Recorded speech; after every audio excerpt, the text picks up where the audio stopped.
bracket भितरे लेखसु तो इनु 3x टा माइनस रे अछि तो प्लस दिनमा दुईटा संख्या एंता एंता करी तो आमे लिखि नि पारू तो एटा रॉन्ग हिबा एथिली कि आमे कारा करसु ब्रैकेट व्यवहार करसु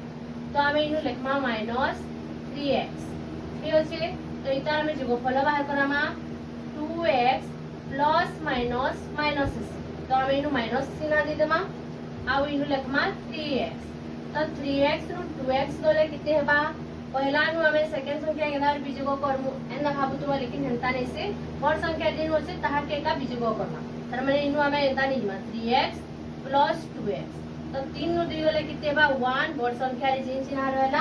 हमें से चिन्ह के दे देमा तो 3 नु 2 गले किते हमर 1 तो बड़ संख्या रे हमर के चिन्ह होचे माइनस तो इनु माइनस दमा आ इनु x दमा किंबा तुमे खाली माइनस x भी लिखि पारबो 1 थिले भी जिते 1 नेथिले भी वैल्यूटा समान ठीक अछि तो हमें थर्ड नि keema minus 3x cube plus minus 2x cube इटा कि हमें करमा बेले minus 3x cube plus minus minus 2x cube तो हम सब बेले कहू